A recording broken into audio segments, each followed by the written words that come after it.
आप सभी को जय हिंद जोहार। साथियों, जेटेट हिंदी का बहुत इंपॉर्टेंट टॉपिक है। आज की क्लास को केवल देख लेते हैं तो 2 सवाल आपके एग्जाम में छप जाएंगे। अब आप चाहते हैं कि हिंदी में आपका 15 में 15 सही हो तो प्यारे साथियों मेरा बात मानिएगा। पेडागोगी ऐसा सेक्शन है जो इसको छोड़ देते हैं। व्याकरण तो थोड़ा बहुत सब जानता है, संगे सो नाम पेडागोगी नहीं पढ़ता है, इसलिए जरूर इसको पढ़िए। और हम बता रहे हैं जो पढ़ा रहे हैं वही छपेगा एग्जाम में। लास्ट में इसका ऑब्जेक्टिव सवाल भी कराएंगे। और आप चाहते हैं कि 150 में आप पास ही नहीं 120 प्लस लाना चाहते हैं, याद रखिएगा साथियों 4 लाख फॉर्म अब तक चले जा चुके हैं। जेटेट में अच्छे नंबर से पास करना जरूरी है, क्योंकि आपका जेटेट पास करना केवल लक्ष्य नहीं है, आपका लक्ष्य है शिक्षक बनना। और शिक्षक बनने के लिए आप 90 से ज्यादा नंबर रहेगा तो बहुत अच्छा रहेगा। और प्यारे साथियों मेरा गाइडलाइन मान लेते आप हैं तो पास ही नहीं आपको 120 लाने की गारंटी हम देते हैं। प्यारे साथियों याद रखिएगा, किस्मत में भी जो नहीं लिखा वो भी मिल सकता है। भागवत गीता में कृष्ण भगवान बोले हैं कि कर्म में किस्मत में जो नहीं लिखा है वो भी मिल सकता है। आप कर्म कीजिए, फल का आपको मिलेगा ही, याद रखिएगा। चलिए स्टार्ट करते हैं आज का टॉपिक हिंदी पेडागोगी का, जिसका नाम है हिंदी शिक्षण में उत्पन्न कठिनाइयां और उसका निराकरण कैसे करेंगे। बहुत बेहतरीन तरीके से बताएंगे, डायरेक्ट दिमाग में घुसा देंगे। याद रखिएगा, आज के बाद नहीं भूलिएगा। आपको नींद लगने की बीमारी खत्म हुआ। प्यारे साथियों सफलता का स्वाद चखना चाहते हैं तो प्यारे साथियों सफलता वाले रास्ते पे चलिए, सफलता वाले रास्ते पे चलिएगा, आप सफल होइएगा। स्टार्ट करते हैं आज की क्लास को। बहुत बेहतरीन क्लास होने वाला है, आप अंतिम तक बने रहिएगा, आपको सभी चीजें क्लियर हो जाएगी। एक एक सवाल मन में जो डाउट होगा वो भी क्लियर हो जाएगा आज, याद रखिएगा। समझिएगा, यहां पे लिखा भाषा शिक्षण में उत्पन्न कठिनाइयां और उसका निराकरण कैसे करेंगे। भाषा पढ़ाने में शिक्षण करे समय क्या कठिनाई होता है, तो ध्यान दीजिएगा, बहुत इंपोर्टेंट है बहुभाषिकता। क्या है आपका, ध्यान रखिएगा, क्या है बहुभाषिकता, जिसको बोलते हैं मल्टीलिंगुअलिज्म। बच्चे अलग अलग प्रकार के अपनी भाषा व्यक्त करते हैं, जैसे कि कोई भोजपुरी मगही ऐसा भाषा का मिक्स बोलता है। समझिएगा, बच्चों की अलग अलग मातृभाषा को बाधा प्रॉब्लम समस्या के रूप में नहीं देखना है, एज ए रिसोर्स देखना है। एज अ रिसोर्स मतलब इसको एक सिखाने का साधन के रूप में लेना है। अपनी भाषा जो अपने घर की भाषा में बच्चा बोलता है, कोई मगही बोलता है, कोई भोजपुरी बोलता है, कोई नागपुरी बोलता है, कोई खोटा बोलता है, क्योंकि आप जानते हैं कि बच्चा घर की बात जो है वो बोलने में घर के भाषा में, क्योंकि आसपास जो भाषा बोलता है उसको एक्वायर कर लेता है, अर्जित करता है। तो बच्चे आप जानते हैं कि समाज से आसपास के देख सुन के सीखता है। तो घर में जो भाषा बोला जाता है वो भाषा बोल रहा है तो वो ठीक है। आप बोले कि हम जो बोले वह भाषा बोलेंगे, वो स्टैंडर्ड भाषा है। उसमें जो बच्चा का संपूर्ण विकास होना चाहिए, जो अपनी बातों को रख पाएगा वो नहीं रख पाएगा, जो आप चाहते हैं बुलवाना। इसलिए बोला गया है नीप 2020 में कि घर की भाषा मदर टंग वो जो है ना वो सही उसको बोलने का मौका दीजिए, क्योंकि उस भाषा में अपनी जो भी भावनाएं हैं वो व्यक्त कर पा रहा है तो बेहतर है सीखने का साधन के रूप में। इसको बाधा नहीं देखना है। मातृभाषा घर की भाषा क्षेत्रीय भाषा एक साधन के रूप में लेना है। यहाँ देखिए लिखा है एक संसाधन रिसोर्स के रूप में देखना है, न कि बाधा। क्वेश्चन में जहां भी मातृभाषा मदर टंग मिलेगा तो उसको मार देना ऑप्शन में। वो पॉजिटिव टैग वर्ड है साथियों, डायरेक्ट लड़ जाएगा। जहां मिल जाएगा आपको मातृभाषा घर की भाषा या इंग्लिश में मिल जाएगा मदर टंग तो करेक्ट मारिएगा, याद रखिएगा, बहुत इंपॉर्टेंट है। यहां पे लिखा हुआ है घर की भाषा, क्या लिखा हुआ है, घर की भाषा मातृभाषा या स्थानीय या क्षेत्रीय भाषा का असर। ये चारों में से कुछ मिल जाए आपको, घर की भाषा ये भी कुछ भी मिल जाए तो बहुत बेहतरीन है। इसको आप सही के रूप में लेना है, ये आप टैग वर्ड है, याद रखिएगा। ये जहां मिल जाएगा जिस ऑप्शन में उसको करेक्ट मार के आना है। यही सफल और जो टॉप करते बच्चे हैं वही दिमाग लगाते हैं। अब आप चाहते हैं कि डायरेक्ट एकदम जैसे नहीं होता है दाल भात एकदम अपने में करना है, सब में से देखना है थोड़ा थोड़ा, ठीक है ना। जैसे बच्चा घर पर भोजपुरी बोलता है, खोरठा नागपुरी या अपनी घर की भाषा बोलता है, इसलिए स्कूल में शुद्ध हिंदी बोलने या लिखने में उसे मुश्किल होती है। देखिए सब चीजें आप जो बोल पा रहा है वो अपना बोलिए कि तुम लिखो। भोजपुरी में बोल पा रहा था भोजपुरी में लिखो, तुम कैसे लिखता है, मगही लिख दो, उसको नहीं देखना वो अति करवाना आपको। फिर बच्चा धीरे धीरे अपने अपने जो क्या है आप उसको निर्देशित करेंगे, अपने सीख जाएगा। और सूर्य में रोक दीजिएगा, तुमको नहीं बोलना है उसे, नहीं। शुरुआत में क्या करना है, बच्चे को धारा प्रवाह होना चाहिए, फ्लुएंसी होनी चाहिए उसके अंदर, हर से दीर्घ सब चीज से बचना है। बच्चा बोल पाए, अपनी भाषा को व्यक्त करे, ताकि उसका भावना में जो भी है वो व्यक्त कर पाए। तो ये सही है, घर की भाषा बोलेगा तो बेहतरीन है, कोई दिक्कत नहीं है। धीरे धीरे चीजों को अपने आप ही हिंदी में, मगही में, भोजपुरी में संबंध जोड़ लेगा, क्योंकि जुड़ मिलता जुलता भाषा है। यहां पे देखिएगा, अच्छा परिवेश का ना होना, यहां बोलिएगा अच्छा माहौल ना मिलना। अगर बच्चे के आसपास सब गलत हिंदी बोलते हैं तो बच्चा गलत हिंदी सीख जाएगा। इसीलिए बोलते हैं अच्छा पर्यावरण रहेगा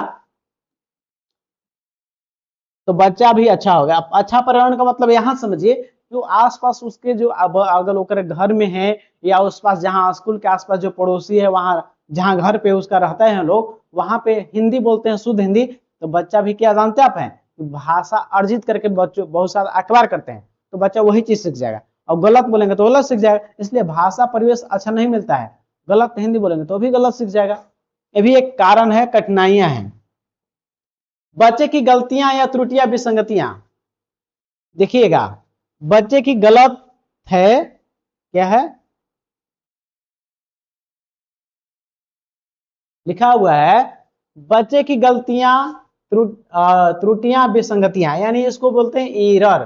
क्या बोलते हैं, एरर। यहां पे ध्यान दीजिएगा, गलत बोलना या उच्चारण, जैसे बोल रहा है कि स्कूल को स्कूल बोलना, या स को स में अंतर ना कर पाना, सूरज को ऐसे सूरज लिख देता है, ठीक है, ये सब क्या है, गलत बोल रहा है। सूरज ऐसे ई स हो गया, तालाबी स लिख दिया है। यही सब चीज कठिनाइयां होती हैं पढ़ाते समय। गलत लिखना, देखिए फिर यहाँ पे कैसे है, गलत लिखना, मात्राओं का गलती करना, जैसे कि आपका दिन ऐसे होता है तो यहाँ पे हर्षी है तो यहाँ दीर्घी कर देता है। ये सब कठिनाइयां होती है, जिसको धीरे धीरे चीजों को ठीक किया जा सकता है, ध्यान रखिएगा। यहाँ पे बहुत इंपॉर्टेंट है भाषा विकार। एक सवाल यहां से आ जाएगा जो हम बता रहे हैं, एक सवाल आ जाएगा, आज के बाद आप भूलिएगा भी नहीं। ये भी 4 पॉइंट है और एक सवाल यहां से छप जाएगा प्यारे साथियों। देखिए क्या है, डिसलेक्सिया। डिसलेक्सिया जो पढ़ने और वर्णमाला पहचान में कठिनाई होती है। जैसे आपको देखिए क्या होता है, यहां पे क्या करता है बच्चा, सा लिखा हुआ है, सा को वाज पढ़ देगा, क्या पढ़ देगा, सा को क्या पढ़ देगा, वाज पढ़ देगा। तो लिखने में क्या होता है, पढ़ने में कठिनाइयां होती है, ध्यान रखिएगा। पढ़ने में कठिनाई, रीडिंग में प्रॉब्लम हो रहा है, पढ़ने में कठिनाई, डिसलेक्सिया। डिस्ग्राफिया, यहां पे देखिए ग्राफ, ग्राफ पर क्या होता है, लिखते हैं, ग्राफ पर क्या करते हैं, लिखते हैं। तो लेखन संबंधी विकार, अक्षरों को सही ढंग से नहीं लिख पाना, अक्षर को जो सही ढंग से नहीं लिख पाता है, जैसे आप लिख दिए बॉल, ठीक है, बैट, इसको ऐसे लिख देगा वो, डेट लिख देगा, बी को क्या कर देगा, लिखने में कठिनाई, कुछ नहीं, दिमाग लगाना है। डिस्ग्राफिया कह दिया तो ग्राफ पर क्या करते हैं, लिखते हैं, तो लिखने में कठिनाइयां कहां पे होगा, डिस्ग्राफिया में, बस छोड़ दीजिए। अफेजिया, मौखिक रूप से भाषा समझने और व्यक्त करने में अक्षमता, यानी बोलने समझने में जो है कठिनाई हो रहा है। अफेजिया क्या है, तो मौखिक रूप से मैंने बोलने में क्या हो रहा है, व्यक्त करने में उसकी कठिनाइयां, अक्षमता है, यानी डिसऑर्डर है। एक बार फिर से रिवीजन कीजिए, पढ़ने में कठिनाइयां डिसलेक्सिया, डिस्ग्राफिया ग्राफ पर लिखने यानी कि लिखने में प्रॉब्लम है, उसको लिखने अच्छा से नहीं लिख पा रहा है, गलती कर दे रहा है। अफेजिया तो बोलने में दिक्कत हो रहा है, ठीक है। ये 3 चीज है, बहुत इंपॉर्टेंट है, डायरेक्ट छप जाएगा। यहां पे निराकरण कैसे करेंगे, जो गलती कर रहा है बच्चा, त्रुटियों को निराकरण कैसे करेंगे, ध्यान दीजिएगा। निराकरण कैसे करेंगे तो ध्यान दीजिए, यहां पे एक एक पॉइंट है, बहुत इंपॉर्टेंट है। बाल केंद्रित विधि का प्रयोग करना। बाल केंद्रित क्या होता है, बच्चे की रुचि को जानेंगे, उसकी क्षमता के अनुसार उसको शिक्षण देंगे, बच्चे को जानेंगे कि बच्चा जो है किस चीज में रुचि लेता है, उस रुचि के माध्यम से अपने शिक्षण को सुधार करके बाल केंद्रित पे शिक्षा देंगे तो बच्चा खुद से भाग लेगा और बच्चा खुद क्रियाशील हो रहेगा, जहां पे एक्टिव रहेगा तो शिक्षण क्या होता है, रुचिकर हो जाता है। त्रुटियां होने पर बच्चे को दंड न देना, सीखने का हिस्सा मानना। त्रुटियां जो होती है, एरर जहां मिल जाएगा, वो सीखने का एक स्वाभाविक हिस्सा है। आप जानते हैं थॉर्नडाइक क्या बोलता है कि बच्चा त्रुटि करता है, त्रुटि गलती करता है, प्रयास करता है, थोड़ा बहुत गलती होता है, फिर सीख जाता है। गलती करेगा और गलती करके ही सीखता है। प्रयास और त्रुटि का सिद्धांत कौन दिए हैं, थॉर्नडाइक। तो गलती त्रुटि क्या होता है, सीखने का एक हिस्सा है, इसको आप नहीं लेना है नेगेटिव के रूप में ज्यादा। तो त्रुटि क्या है, सीखने का हिस्सा, दंड नहीं देना है। शिक्षण गति में लचीलापन, जैसे कोई बच्चे थोड़ा सा आईक्यू लेवल ज्यादा उसको है, 140 है, कोई का 100 है, तो शिक्षण कोई बच्चा तेज सीखता है, कोई स्लो सीखता है, तो थोड़ा फ्लेक्सिबल रखना है ना कि बच्चा तेज है उसी के हिसाब से लेके चलना है। तो यही चीज ध्यान रखिएगा कि सबको आपको क्या करना है, लेके चलना है, फ्लेक्सिबल रखना है। ऐसा नहीं कि एक ही मतलब अपना स्पीड रखना है। रटाने के बजाय खेल खेल में तस्वीर दिखाकर या कविता गाकर सिखाना। देखिए रटना नहीं है, रटने की जहां बात करेगा उसको काट दीजिएगा ऑप्शन में। जहां खेल खेल में, जहां तस्वीर का, कहानी का बात करेगा, कविता के बात करेगा, तो वो चीज ज्यादा बेहतर होता है बच्चे को सिखाने के लिए। ध्यान रखिएगा इस चीज को। जहां याद करने, रटने, यंत्रवत की बात आएगा तो ऑप्शन को गलत काट दीजिएगा प्यारे साथियों, याद रखिएगा चीज को। और जहां कविता, कहानी, खेल खेल में चीज सीखता है बच्चा, बिना मानसिक तनाव को चीजों को सीख जाता है। ध्यान रखेंगे इस चीज को। यहां पे है अगला जो है, बहुत बेहतरीन लाइन है, बातचीत का मौका देना। बातचीत यानी कि संवाद का, बातचीत यानी कि संवाद का मौका देना बहुत बेहतरीन है। जहां जिस ऑप्शन में मिल जाएगा बातचीत या संवाद या चर्चा करना आपस में, ये सभी चीज बहुत वर्ड अच्छा है, ये ऑप्शन सही हो जाता है। क्लास में बच्चों को कहानी सुनाने, नाटक करने, आपस में बात करने का खूब मौके देना, जिससे क्या होते हैं, बच्चे का कौशल का विकास होता है। किसी की दूसरी की भाषा को समझना और अपनी भाषा को किसी को समझाना, बहुत सारे चीजें जो है बोलने से सब कुछ होता है।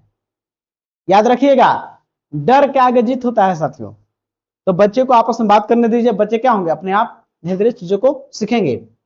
याद रखिएगा, यह संघर्ष सिर्फ पाने का नहीं है प्यारे साथियों, यह संघर्ष खुद को साबित करने का है, ताकि बता दें कि कमजोर हम नहीं, हमारा वक्त था, लेकिन अब सफलता का स्वाद चखने वाले आप हैं। आप सफल होने वाले व्यक्ति के रास्ता पर आप चल रहे हैं, तो आप कुछ दिन में ही सफल हो जाएंगे। उनको कह दीजिए जो बोले थे कि आप सफल नहीं होइएगा, उनको जो है शांत छोड़ दीजिए। आपने मेहनत, याद रखिएगा, आपकी सफलता शोर मचाएगी। आज मेहनत कर लीजिए, आज उनका है, उनका समय है, आपका दौर आएगा, आपका दौर आएगा। ध्यान रखिएगा मेरी बातों को। आप मेहनत कीजिए, आप सफल होने वाले हैं और बहुत आगे जाइएगा। याद रखिएगा, मेहनत कीजिए, पढ़िए ध्यान से साथियों, मेरा बात समझिए केवल आप। लोकल भाषा, क्षेत्रीय भाषा, यानी कि ये लोकल भाषा, घर की भाषा, मदर टंग बोलते हैं, ये सब क्या है, बच्चे की घर की भाषा मजाक उड़ाने के बजाय उसकी भाषा के मदद से धीरे धीरे सही हिंदी सिखाना। सबसे पहले उसको बोलेंगे कि तुम जैसा जानते हो उसको बोलो, मगही, भोजपुरी, खोटा जो भी है, उसके माध्यम से धीरे धीरे क्या करेंगे, हिंदी को सिखा देंगे। ये बैक हिंदी मत, उसको दंड मत नहीं कि तुम गलती कर दिया, ऐसे कर दिया, वैसे कर दिया। जो बच्चा जो करना चाह रहा है उसका जो है ना अंदर का गुण है वो छिप जाया करता है।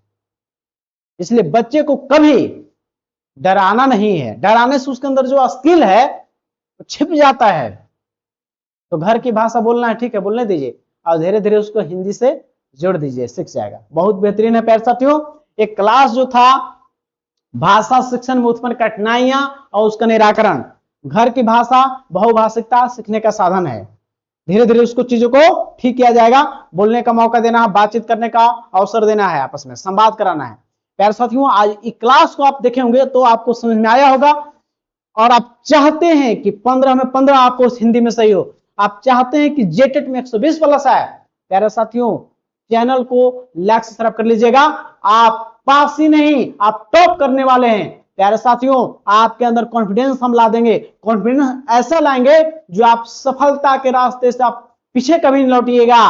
रास्ता वो सफलता की ओर जाता है और सफलता का अंत नहीं है। जितना आप मेहनत करेंगे उतना ही सफलता आपको देगा। याद रखिएगा, भीमराव अम्बेडकर बोले हैं, शिक्षा वह शरीर का दूध है, जो पिएगा वही दहाड़ेगा, न तो पीछे रह जाएगा। आप पढ़िए। जो कह रहा है कि एग्जाम नहीं होगा, उसको छोड़ दीजिए, उसको छोड़ दीजिए। आप मेहनत कीजिए। आप कहां होंगे, आप कहां होंगे आगे।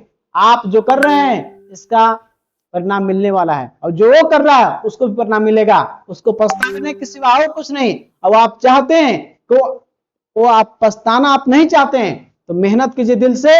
आप सफल व्यक्तियों में गिने जाएंगे। प्यारे साथियों, इस वीडियो को अंतिम में देखने के लिए आप तमाम साथियों को तहे दिल से धन्यवाद। जय हिंद, जोहार। मिलते हैं नेक्स्ट वीडियो में। अपना ख्याल रखें, पढ़ते रहें, कर्म का फल मिलेगा ही आपको।